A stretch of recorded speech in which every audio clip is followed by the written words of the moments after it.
Why did you think you could escape? It's a desperation. When I was escaping from North Korea, as I said, I was not looking for freedom because I did not even know what freedom was. I was like simply looking for a bowl of rice, and hunger means death in North Korea. If you don't eat, you simply die. So with Mm. just hope of being fed, finding some food, I risked my life to cross the frozen river from North Korea into China. And with some unbelievable luck, I made it. Mm. And your mother was with you, right? Initially, my mother and I escaped when I was 13 years old. And as soon as we got across that border into China, they sold my mom and myself separately. And so I was separate from my own mother. And and you ended up as a slave, essentially. Yeah, so they sold my mom for $65 and they Mm. sold me just above $200 because I was child and I was child virgin. And that was very valuable among the perverted like traffickers in China. So Well, how did you manage to keep your wits about you? I mean, being sold into slavery, being abused, and still ending up as a reasonable human being. How did that happen? it's a perspective. I think it's interesting. When I came to America, my editors were saying in the beginning, like, you need to get a therapy. You're, traumatized. And I was like, what's therapy? And by the way, what's trauma? I mean, the fact that you know what trauma is, that means you're privileged. So, what's the point of surviving it all if I'm going to be just complaining about it for the rest of my life? Mhm. Well, your sister escaped also. Yeah. Now, how did she manage that? She escaped first, and then she left me a note to find the lady, and she was also trapped and abused unbelievable way in China for I think it's 7 years as a child. She was there when she was 16 years old, and then 7 years later, miraculously, we got reunited in South Korea. We found each other. When we all escaped to South Korea, so I found her 7 years later. I bet you were surprised because you probably figured that she didn't make it, huh? Yeah, I mean, during that 7 years, I thought about every kind of scenario, and we really thought, my mother and I thought like a lot of people told us that she was raped and got killed. And that's what we thought because a lot of North Korean girls, even right now when where we are speaking, there are 300,000 North Korean girls living in China as sex slaves, and their Mm. organs are harvested out of them. Oh They no. they kill them, they rape them, and they sell them. And this is all happening under CCP, and the international community, the United Nations know about it. But they do not do anything about this crisis because they do not want to upset Chinese Communist Party and everybody wants to make money from Chinese economy. So no matter what I am saying, they do not denounce this form of slavery, even though they have no shame denouncing slavery that Mm. happened in this country, but they just don't want to stop the slavery that is currently happening. How horrible. Now, when you finally got to South Korea, it must have been a night and day difference, huh? What were the biggest differences? Well, it's interesting. Of course, I was in paradise, literally.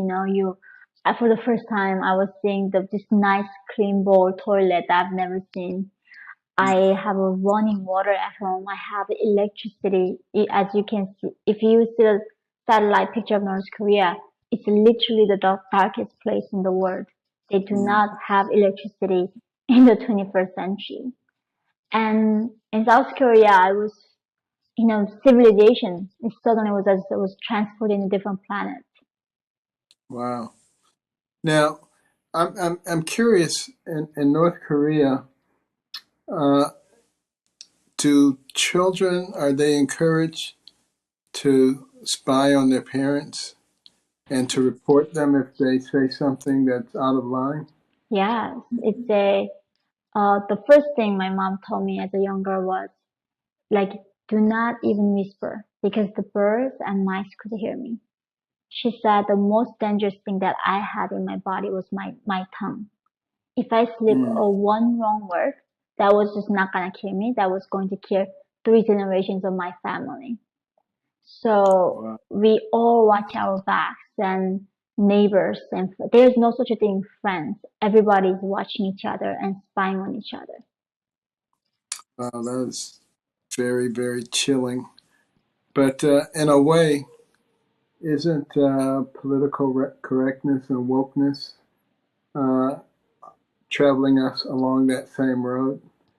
Because if you say the wrong thing now in America, your livelihood could be threatened. All kinds of, and and people are actually tolerating it. That's what's pretty amazing to me.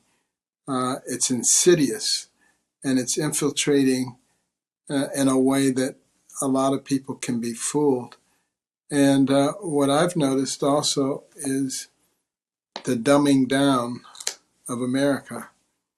Uh, a lot of people are graduating from our high schools, particularly in the inner cities, who are functionally illiterate. They don't know anything. They don't know anything about history. And, John Adams, our second president, said that our system is based upon a well informed and educated populace. Because those are people who are hard to manipulate and hard to fool. But if you have people who don't know anything, you can tell them anything. And you can say, yeah, there's really no problem at the border, even though millions of people come across. It's not, no, no, it's your imagination. Nah, that's not a problem. And they'll say, oh, okay, okay. And that's why you need to dumb down the population first before you execute fundamental change. Uh, and did you find that to be the case in North Korea? An attempt to keep people completely ignorant of what's actually going on so that they can be told anything and they will accept it. Yeah, exactly the same tactics that North Korean regime used on North Korean people is being used by American mainstream media and elite institutions and big tech companies. I like Mm, what you said. Like I have a YouTube channel too, and I make these videos about North Korean girls are being sold in China. And I mean, they demonetize every single video that I criticize Chinese Communist Party and the videos that what I think about American Constitution, why I think this is the best thing that's ever happened to the humanity. I reached out mm, to Google, like you guys are supporting the Me Too in America. Why are you not supporting the women who are going through the same Me Too under the communist regime? And they right. said it just does not meet our guidelines to support this kind of message. It's not convenient for them. Now, Exactly. now tell me about these re-education camps. What exactly are those? It's it's big. It's a bluntly saying, it kills your spirit. It kills your ability to think critically, uh, and also it just kills you your physically. It's a very torturous environment. But every day they make you stay up entire night to memorize these verses of the Communist Party. And Mm, the point of it is they try to kill the individuality in you. They kill the ability for people for thinking for themselves. And only thing they're gonna keep repeating and believing is whatever the vision tells them to do. And this is the same thing in America. If you do not believe in the political correctness that was determined by the elite, they denounce you as a bigot, and they denounce you as a racist. And of course, in America, they don't send you prison camp yet. They just cancel you and you lose your jobs and denounced by your family members. But in North Korea, they send you a camp for that. it's really sort of a fascinating study when you look at North and South Korea. I mean, they're the same people in the same region, and yet political philosophy and leadership has led to two completely different societies.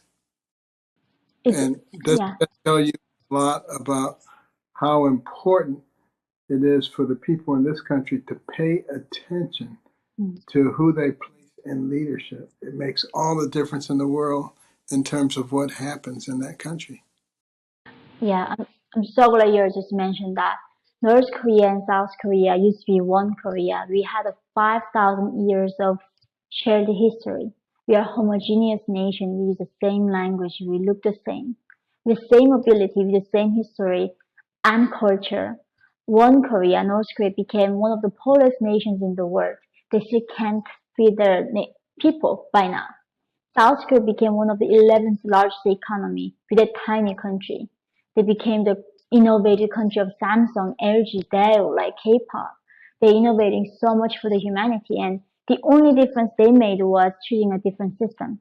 One was a collectivism, the totalitarian communism, and one chose the freedom and democracy and individual liberty.